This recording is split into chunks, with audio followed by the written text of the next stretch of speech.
Buenas noches, hermanos.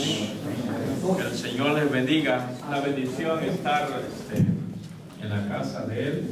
Ahora se siente ya un brillito, aquí vamos a ir cambiando, ¿verdad?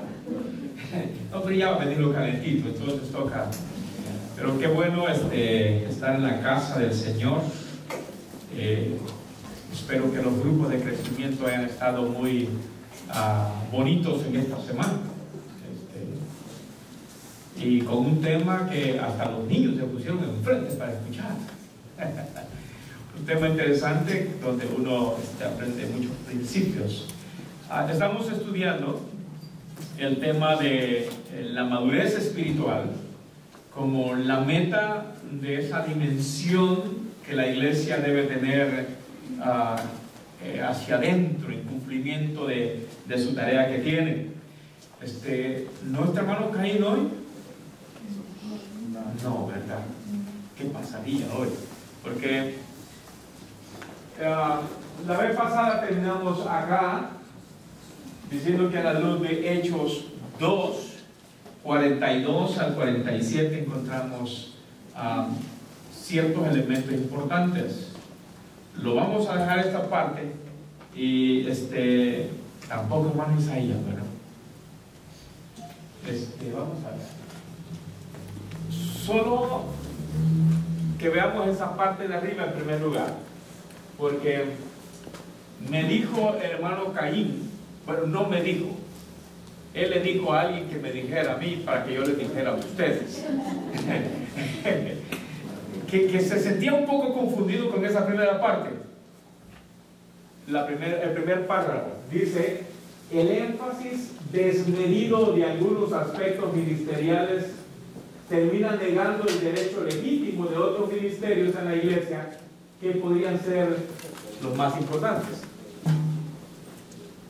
No sé si a alguien le quedó alguna confusión sobre esto. Yo hice una referencia de Gesed, ¿se recuerdan? Ya, por eso mismo. Pero yo hice esa aclaración, les dije,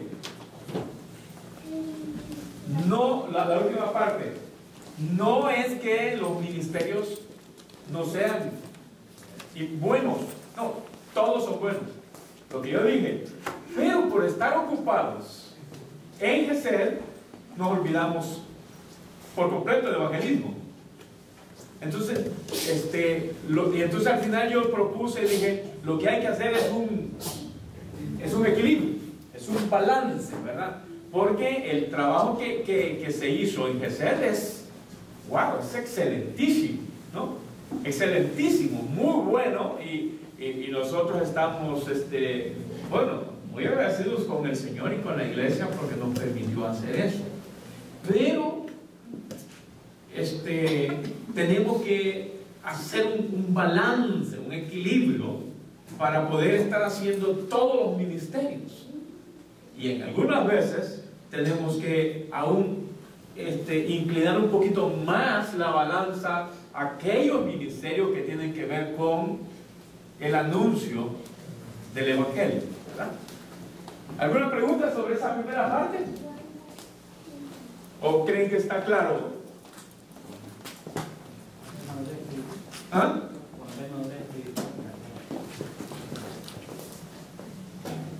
No, fíjese que no es tanto eso.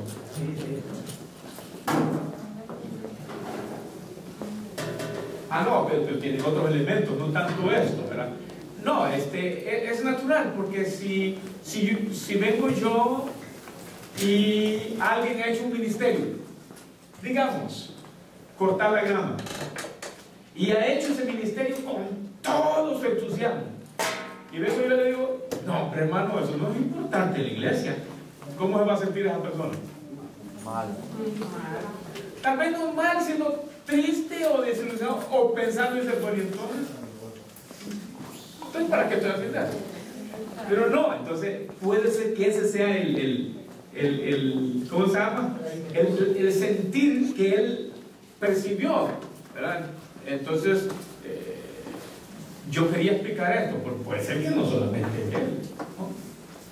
Entonces, pero el asunto es esto, fíjense, sí.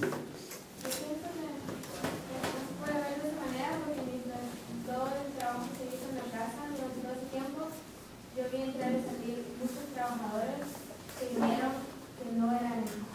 cristiana. Y creo que esa es una forma de evangelizar y dar testimonio.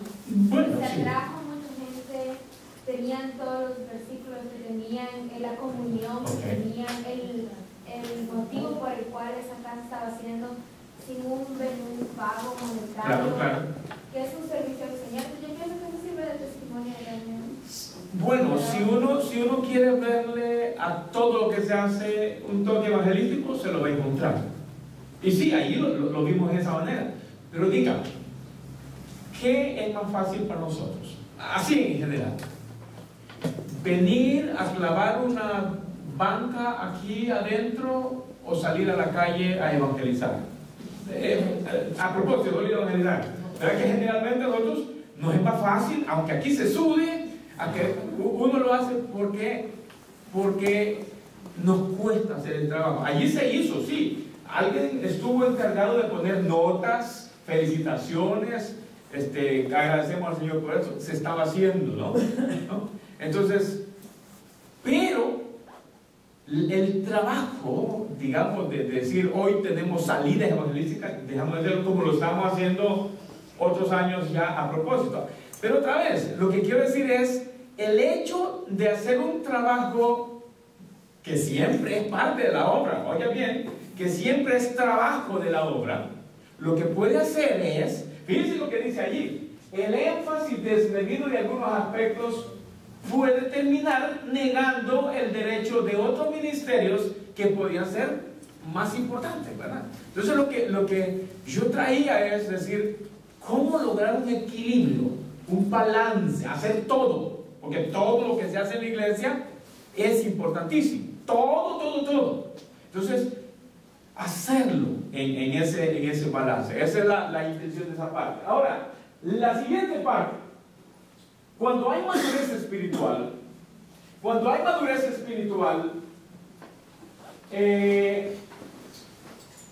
utilicé esa palabra. ¿Quién la define para que la entendamos? La cosmovisión de la iglesia es integral. No, la forma de ver, sí, la forma de ver de la iglesia es integral, o sea, es abarcador cuando hay madurez espiritual. La actuación de la iglesia es contextualizada, o sea, ¿qué otra palabra utilizo aquí? Actual, al día, toma en cuenta la realidad que estamos viviendo. Toda actuación y su proyección ministerial, fíjense bien, y su proyección ministerial, que dice, estará sometida a la suprema voluntad de Dios plasmada en la Biblia. O sea, todo lo que hacemos va a estar sometida a ese parámetro grande que es la Biblia. Cuando la iglesia logra alcanzar esa parte de madurez espiritual. Seguimos. Así que, si la vida espiritual de la iglesia no es satisfactoria delante de Dios, miren lo que voy a escribir aquí, y puede ser que algunos no estén muy de acuerdo. Si la vida espiritual de la iglesia no es satisfactoria delante de Dios, no hay garantía que toda actividad que se realice sea aprobada por Dios. ¿Estamos de acuerdo en eso? Ok. Y resulte, por supuesto, el beneficio de la misma, o sea, que la iglesia. Es más, fíjense lo que vengo acá. Basado en los principios bíblicos, que sin fe es imposible agradar a Dios, que sin amor nada de lo que se hace tiene valor, y que sin santidad nadie puede ver a Dios. Si la iglesia no está bien espiritualmente, toda actividad será estéril. No mala, oye, no mala, no, pero no va a dar los frutos que se esperan. Preguntas, comentarios. ¿Cómo medir entonces la espiritualidad de la iglesia? Así vamos. Esa es la inquietud. Entonces dice uno, bueno, entonces, ¿cómo vamos a medir? ¿Cómo vamos a medir la espiritualidad de la iglesia? Y esto es lo que vamos a trabajar un poquito ahora. Sí.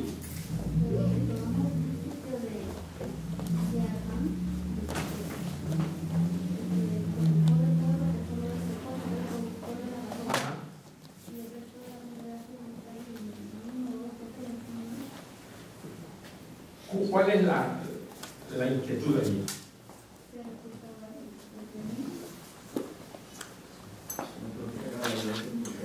Afecta. Sí. Bueno, esto es otra cosa, ¿verdad? Porque puede ser que, digamos, de 100 personas, 75 están trabajando muy bien y están bien, Dios los está aprobando, pero 25 están en pecado. Lo que va a hacer es que va a afectar la proyección completa de la iglesia. Lo que pasó en el caso de este señor, ¿verdad? Por una sola persona, el pueblo perdió en su primera llega. Perdieron totalmente. Y la culpa era por lo que estaba escondido. Quiere decir que cuando pensamos en madurez espiritual, tenemos que pensar en que no necesariamente toda la iglesia tiene que estar en pecado para que haya consecuencias terribles. No, algunas veces, 1, 2 o 3 están afectando el mayor desarrollo. La iglesia continúa, ¿verdad? Porque es obra de Dios. Pero vemos que quiere arrancar, como que allí está, y hacemos, y está allí. Y obviamente la iglesia, si es el pueblo de Dios, todo el tiempo debe ir hacia arriba, no ni estancarse, debe ir avanzando, ¿verdad? Ok. Yo quería, como que yo no he entendido bien cuál era la pregunta del hermano Caín. Me parece ser que como que él estaba confundido porque estaban trabajando allá, pero que no habían evangelizado ayer, ¿verdad? ¿O no? No, tal vez no es eso. Más bien lo que yo dije, tal vez él no lo agarró como se quería decir, y tal vez no expliqué yo. Yo lo que dije fue que puse como un ejemplo. Le puse un ejemplo, ¿verdad? Porque podía ser otro ejemplo, ¿verdad? Y dije, por ejemplo, estuvimos haciendo la casa, bueno, estuvieron haciendo la casa los hermanos, pero nos descuidamos de las salidas evangelísticas que normalmente hacían. Pues estamos bien. Lo que quería decir yo es esto, que tiene que llegarse a la conclusión que está completamente comprobado que no podemos servir a dos señores al mismo tiempo, ¿verdad? Oh, no, pero ayer estábamos sirviendo al mismo Señor. Pues sí, pero en ese caso era el mismo Señor. Pero no podían tampoco salir a evangelizar porque estaban trabajando hacia acá. Oh, allí viene el punto. ¿Verdad? El punto es que ellos estaban haciendo un buen trabajo. Pues sí. Pero el resto, nos olvidamos que también nosotros podíamos salir a evangelizar. No, ellos hicieron un excelente trabajo. Buenísimo, ¿verdad? Pero se está haciendo un algo, como decíamos, material, ¿verdad? Entonces viene Cristo y ¿para qué va a quedar su material? Entonces utilizar también es importante la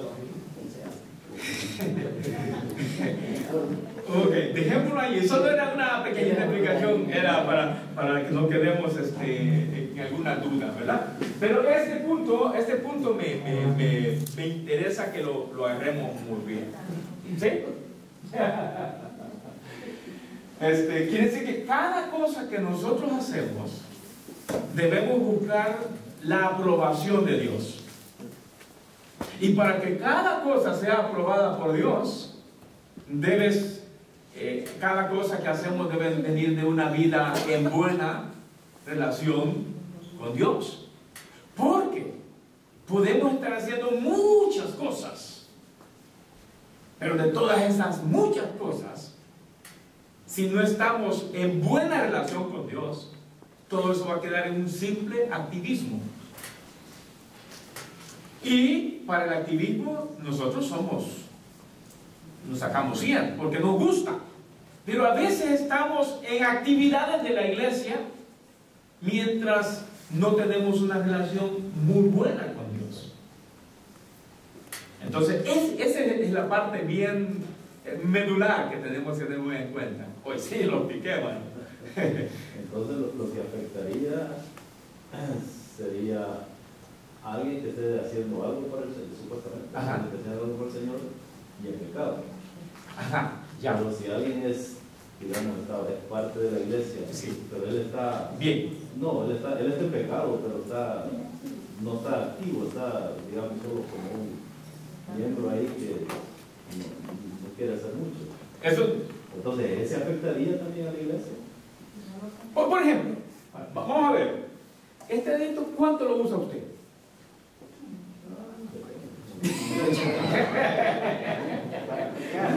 No, pero es bien chiquito, es parte de su... Vaya, dice, de repente se pone en huelga su dedito. Y dice, pero al fin de cuentas, ¿cree que le afecta a todo el cuerpo? Aunque no haga nada. Igual es. Igual es. Pero es que si lo vemos de esa manera. No, ahora, ¿se recuerda el pasaje que leímos? Efesios 4, dice, cada uno tiene una función. Entonces, si alguien de la iglesia, como es parte del cuerpo, tiene una función, pero si de repente dice, yo no quiero hacerlo, afecta. Y máxime si está en pecado. ¿Por qué? Porque parte del cuerpo va a afectar el resto del cuerpo. O sea, ahí tenemos lo veo un problema grave porque de cualquier manera todos pecamos. ¿Sí? Entonces, todo el tiempo hay pecado en la iglesia. Y a veces lo hacemos mientras estamos activos y a veces lo hacemos pues así. Que... ¿Alguien podría ayudarle al hermano para resolver esta inquietud? Porque... Ok, está. El asunto es, todos pecamos. Y si alguno dice que no ha pecado, dice Juan, ok. Pero el versículo siguiente dice, pero si alguno ha pecado, viene la confesión. El problema es cuando alguien ya no le importa tener ese pecado y sigue con los ministerios o hace algo allí donde afecta. No, toditito hermano. Yo no sé, no está pecando ahorita con sus pensamientos contigo. No, es real, hermano, y seríamos totalmente ilógicos al decir que nosotros no pecamos, pero no, imposible. Sí, no, yo me refiero a que el pecado siempre está, o sea que siempre vamos a tener ese problema, pero la iglesia va a costar que avance porque siempre... Vamos a poner otro versículo bíblico que nos ayude un poquito más. Creo que cuando acá me estoy refiriendo a esta parte, estoy pensando al Salmo 1. ¿Se recuerda el Salmo 1? Bienaventurado el varón que no anduvo en consejos de mal, ni en sillas de escarnecedores. O sea, la idea es alguien que se detiene y se acomoda y vive ya en el pecado. No es aquel que, digamos que de repente no pudo detener y se pasó el semáforo. ¿Es pecado ese, sí o no? ¿Sí? ¿Es pecado pasarse el semáforo? ¿Qué pasó? Violación de ley. Pero ha quebrado la ley, es pecado. Definitivamente, aquí en Japón y en todos lados, como consecuencia, le viene el ticket. O sea, si no fuera violación, no me pondría el ticket. O sea, diría, está bien. Pero pero de repente, yo recuerdo una vez en Texas que fui a una parte y no conocía, está ¿cómo se llama? El freeway arriba, y en esa parte hay un semáforo, pero en otros no. Y yo iba todo el día, rojo aquí. Pecado. Yo tengo que pedir perdón. Gracias a Dios, brother, que allí no estaba el policía que me... Ahora, pero díganme, lo pasé yo, es un pecado sin intención, pero sigue siendo. Yo tengo que reconocer que violé una ley, ¿no? Ahora, pero rapidito yo le pido perdón porque voy para la iglesia y allá a la iglesia me toca predicar. Yo tengo que pedirle perdón. Entonces, pero diferente es cuando yo hago un pecado y me acomodo a pero este pecado tiene una repercusión que afecta, daña a otras personas. Eso es lo más difícil. El pecado que yo tengo, que yo guardo, está afectando a otras personas. En mi relación con las otras personas, esto es lo que yo tengo que evitar, ¿no?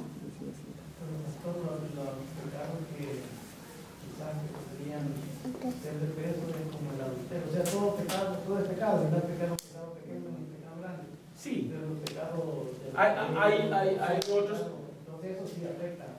No, definitivamente, porque también aunque la Biblia no dice que este es pecado, este es más grande, no, pero hay unos que son más grandes. ¿Alguien mató a alguien? Definitivamente.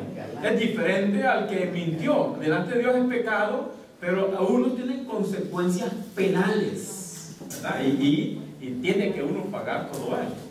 Ahora, hermanos, pero seguimos con la pregunta de hermano Edwin y vamos a ver si llegamos ahí. Porque lo que me preocupa es, y entonces, Señor, ¿cómo vamos a medir la madurez espiritual? No sé si viene ahí. El asunto aquí es esto: que hay infancia espiritual en la iglesia. Y esto es lo que tenemos que comenzar a trabajar un poquito. Pero antes de ello,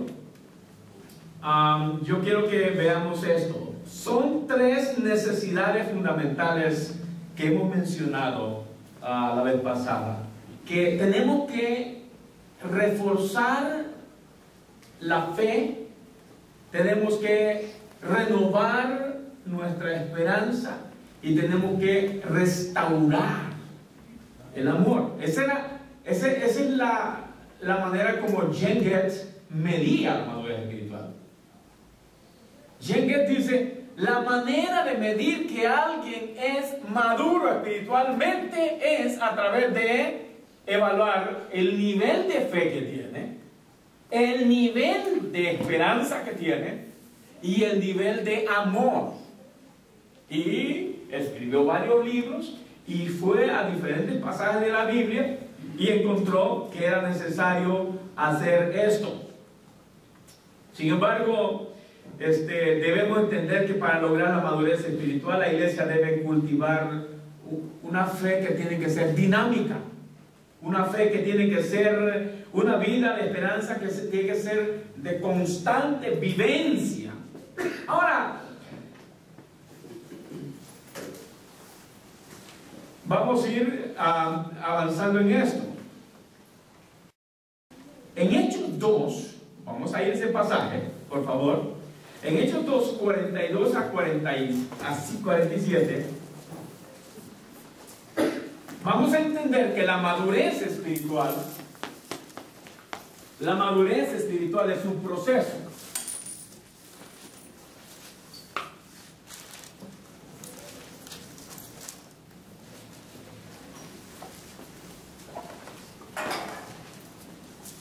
Y Efesios 4:13 establecimos que la meta de la madurez espiritual es Jesucristo, ¿verdad?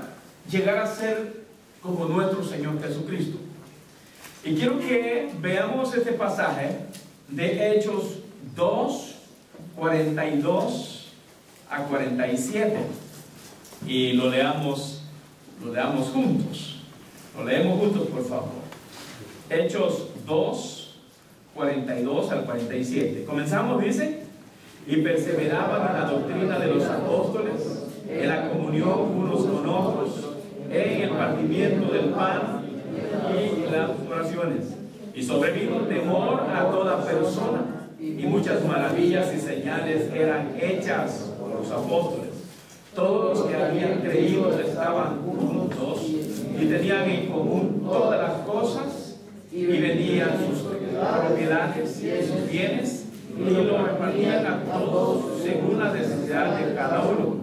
Y perseveraban unánimes cada uno en el templo y partiendo el pan en las casas, comían juntos con alegría y sencillez de corazón, alabando a Dios y teniendo favor con todo el pueblo. Y el Señor añadía cada día a la iglesia los que habían de ser santos. Hay tres pasos para llegar a esa madurez espiritual. En este sentido, en Hechos 2, 42 a 47, se ven por lo menos tres elementos que la iglesia estaba haciendo para experimentar madurez espiritual. Había un gran deseo por aprender la palabra. Vea el pasaje y se da cuenta que había un gran deseo de aprender la palabra de Dios. Había una fuerte preocupación por tener relaciones personales saludables. Ahí ve usted el pronombre aleloi, que es unos con otros. Unos con otros. Estaban juntos, de acuerdo, unánimes, y esto es relaciones unos con otros. Y por otro lado, la experiencia de dar testimonio. Fíjense bien, si una persona se concentra en aprender todos los días de la palabra de Dios, lo más seguro es que va a comenzar a experimentar crecimiento espiritual. Y una vez la palabra lo está absorbiendo, o está absorbiendo la palabra de Dios, va a aprender a relacionarse con los demás de una manera bien correcta. Resultado de esas buenas relaciones que comenzaremos a dar testimonio. Y la iglesia primitiva se encargó de conocer la voluntad de Dios, de vivir juntos como pueblo de Dios y comenzar a hablar de ese testimonio allá afuera. Esta es la manera como lo medimos acá en el libro de Hechos, el capítulo 2. Y son 3 áreas que debemos trabajar. La iglesia debe estar asentada en la palabra de Dios. No podemos llevar un testimonio afuera si nosotros adentro no hemos aprendido a convivir unos con otros. ¿Cómo podemos llevar un mensaje afuera y decirle a la gente que en el Señor hay una vida diferente si nosotros adentro no podemos? No lo vivimos. Entonces, Hechos mide la vida espiritual de esas 3 maneras. Que un cristiano todo el tiempo esté bebiendo de la palabra de Dios. Y la palabra va transformando. Y la palabra va cambiando. Y la palabra va formando. Pero un cristiano que no le alegra leer la Biblia, que no siente apetito por la palabra, que pasa las semanas completas y no es capaz de abrir su Biblia, que siente aburrida la palabra, está pasando un problema. Y eso se llama infancia espiritual. Todavía es niño. ¿Se da cuenta? Que esto es más serio que entonces dice uno, pero hermano, comencemos con esto. Comencemos y entonces vamos a comenzar a expresar nuestra madurez espiritual. Y este es el enfoque, hermanos, de la iglesia. Ese es el enfoque de nuestra iglesia. Ese es el enfoque de la visión de la iglesia. Que seamos una iglesia con relaciones saludables en nuestra identificación. Sí, con una identidad cristiana pero muy bonita, ¿no? Y este es el resultado de que somos fieles y responsables en discipulado y activos y fuertes en evangelismo. Resultado de eso. Ahora, tratemos de hacer una pequeñita autoevaluación nosotros, hermanos. En nuestra iglesia, ¿creen que estamos llenando estas 3 necesidades?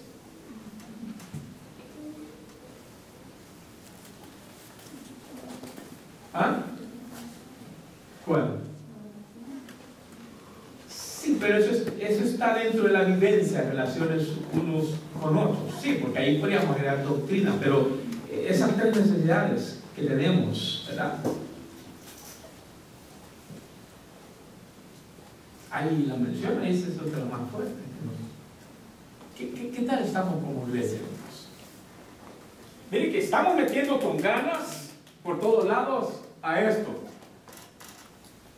Escuela Bíblica Dominical, los grupos de crecimiento. Mire, apenas vamos llegando al capítulo 27, por ahí así, ¿verdad? Y ya se nos va el primer trimestre y estamos estudiando.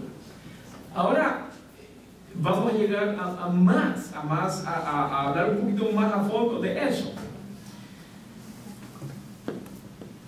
Este esfuerzo, hermano, de llegar a ser una iglesia madura, no se logra por un esfuerzo así unilateral. Se necesita que ambos, la iglesia y usted como persona, se esfuercen. Pero si viene y solo el día domingo quiere llenar ese vacío que trae y toda la semana se da descanso, no lo logramos. No lo logramos.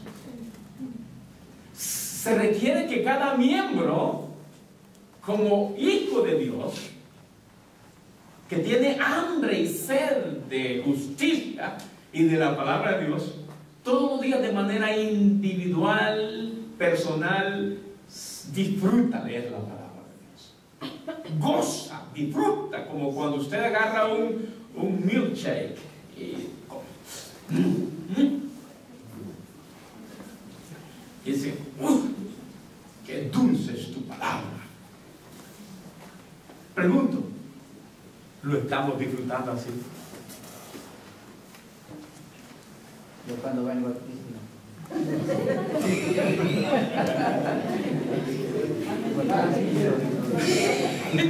no, pero ya ven que usted rapidito. A medida de que uno disfrute y tenga esa comunión íntima con Dios, va a anhelar estar en la casa de Dios, va a anhelar el día 24 que tenemos el ayuno antes de las 9, digo yo, si Dios permite, porque a medida de que uno le satisface, ¿no? Y uno comienza fíjense qué interesante, porque Pedro no dice necesitar como niños recién nacidos la leche espiritual, sino dice desear, lo cual significa que jamás encuentra un satisfactor para eso. Para la necesidad siempre hay satisfactor. ¿A usted le da hambre? ¿Qué es lo que le quita el hambre? La comida. Ya. Esa es una necesidad. Dice, necesidad, yo tengo que comer y como. Pero los deseos, no, se ha comido y al ratito le dan un manguito con alguaste. Y aunque esté bien infladito, y dice, ay, entonces hay deseo. Oiga, decía la palabra de Dios hace la comparación con el niño. El niño no para de pedir. Y pide, no importa la hora. Date, mamá, yo quiero y quiero. Quiero leche. Y entonces esto es interesante. Así que, hermanos, ¿en qué consiste, al fin de cuentas, la madurez espiritual que debemos enfatizar en la iglesia? Simplemente consiste en que nosotros le demos un poquito más atención y cuidado a que cada creyente crezca cada día espiritualmente en su relación con Dios hasta llegar a parecerse a nuestro Señor Jesucristo. Esto es nuestra tarea. Es nuestra tarea impulsar a una iglesia a salir a las calles cuando adentro todavía no hemos logrado estar en buenas relaciones, en solidez espiritual. Yo creo que es un tanto muy apresurado No quiere decir que no lo hagamos, sí lo hacemos, pero no es lo más recomendable. Tenemos que preparar a nuestra gente adentro antes de mandarla allá. Entonces esa es la parte que tenemos que trabajar. Aquí hay unas preguntas. ¿Cómo está nuestra fe? ¿Es lo suficientemente fuerte como para hablar de ella con seguridad, convicción y obediencia? Hermanos, ya, ¿no? Él fue con convicción, con certeza. Hermanos, como iglesia, nuestra fe está lo suficientemente fuerte como para hablar de ella con seguridad, con convicción y con obediencia. Amén.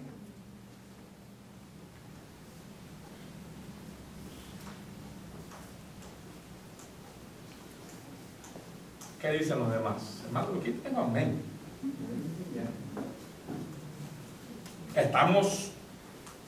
Nuestra fe está preparada para presentar testimonio con seguridad, convicción y con obediencia, sin temor de que la otra persona me señale.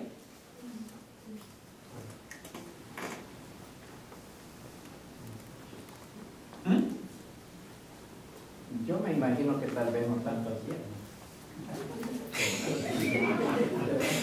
Pero me dijo. No, pero para mí una cosa es hacerlo uno y otra cosa es que la gente lo quiera. Va. Pero cuando Como usted me ha hablado, yo le voy a poner un ejemplito para hermano Luquita.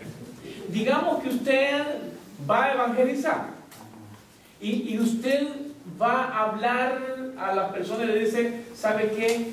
Dios me ha transformado a mí completamente. Yo te voy a contar lo mío, ¿verdad? Allí. Y digamos que esa persona lo conoce a usted. Pero Y le ha escuchado. Que me diga quién era. No, la semana pasada, digamos. Ay, no más. Y lo escuchó algunas cosas que no van de acuerdo a lo que es un cristiano. Pero usted está presentando. ¿Qué haría usted en ese momentito? Si viene, ay Lucas, No, pues. yo te escuché la semana pasada. No, pues yo no maldito como le dije, yo no sabía. No, solo es un caso hipotético, pero lo que quiero decir es, ¿estamos preparados para presentar esa defensa? ¿O cómo está nuestra esperanza? ¿Confiamos en Dios de tal manera que pase lo que pase, me mantendré firme en mi relación con Dios? Nuestra esperanza en Dios es tan fuerte que pase lo que pase en esta vida, me mantendré firme, sin dar un paso atrás en mi relación con Dios. ¿Estamos listos? Nuestra esperanza es tan fuerte que decimos, aunque me quiten la cabeza, no negaré a mi Señor Jesucristo.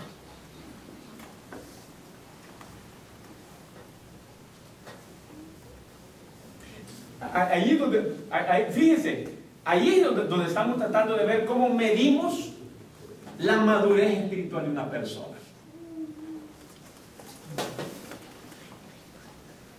Y la última parte allí es, ¿qué tan fuerte es el amor que siente para Dios o por Dios como para dar a todo el mundo sin temor que alguien le diga que es un hipócrita porque no ama a su hermano? Porque hay gente que es... Mira, el día que salimos a evangelizar a Nápoles y como andan medios así, eso no les da vergüenza decir un montón de cosas a uno. Y uno no haya cómo defenderse porque... Y me dijo, no, si esa iglesia es una gran... Y dices, no malcriadeza, pero una palabra denigrando a la iglesia. ¿Y cómo hace uno para defender?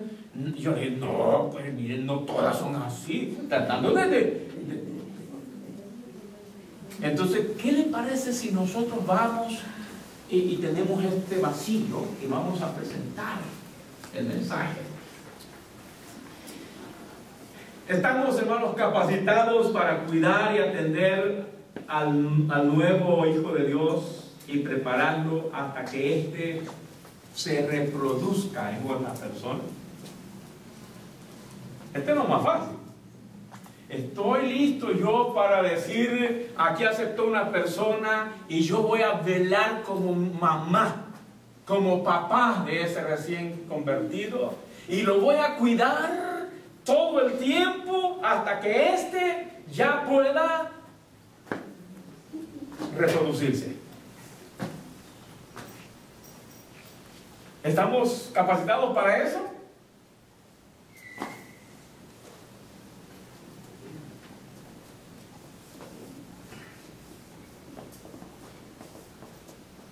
Podría ser que estemos capacitados. ¿Estamos dispuestos para hacer eso?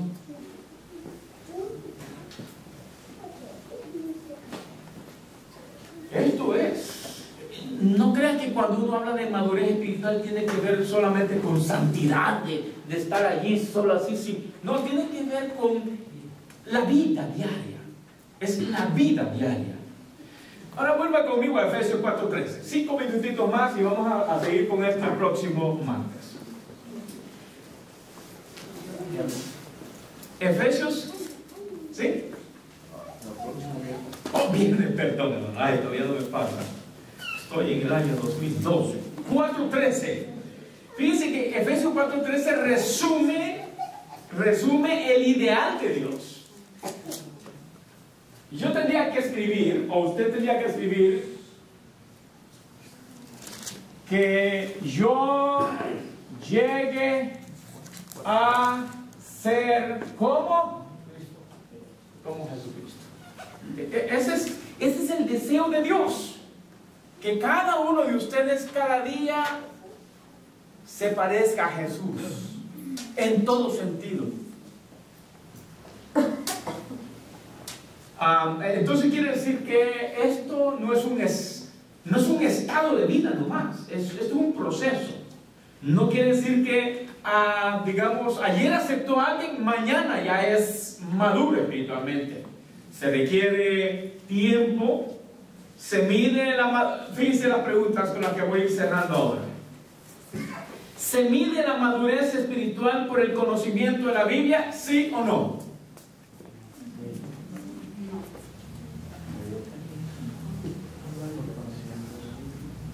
¿Se mide la madurez espiritual por la fidelidad en asistir al templo? ¿Se mide la madurez espiritual en su liberalidad para ofrendar y diezmar? Entonces, hágame la pregunta otra vez, hermano Edwin. Es la misma, ve que estamos en. Entonces, ¿cómo medimos? Porque yo asisto todos los domingos, porque yo doy mis diezmos y tengo un conocimiento de la Biblia.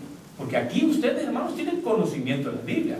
Si hay una de las cosas que la iglesia bíblica tiene es conocimiento de la palabra de Dios. Entonces, ¿cómo sabemos que la persona es madura? Nos toca irnos a Hebreos 5, 11 al 14. Solo lo leeremos y el próximo viernes vamos a explicar. Al tener conocimiento de la Biblia, se puede hacer a algunas personas presumir. No se olvida de lo que era profundo en la Biblia, pero a mí mismo lo que explicar cómo se hacía el culto a Dios. Y la Biblia era profundo. Bueno, no vamos a profundizar en este hombre. Vamos a Hebreos, el capítulo 5. Y vamos a leer los versículos 11 al 14. Y con esto vamos a terminar. No va a faltar, hermanos, arriba el próximo viernes, ¿eh? Leemos juntos, hermanos, dice así: acerca de esto tenemos mucho que decir y difícil de explicar, por cuanto os habéis hecho tardos para oír. Porque debiendo ser ya maestros después de tanto tiempo, tenéis necesidad de que os vuelva a enseñar cuáles son los primeros rudimentos de la palabra de Dios. Y habéis llegado a ser tales que tenéis necesidad de leche y no de alimento sólido. Y todo aquel que participa de la leche es inexperto en la palabra de justicia, porque es niño. Pero el alimento sólido es para los que han alcanzado madurez,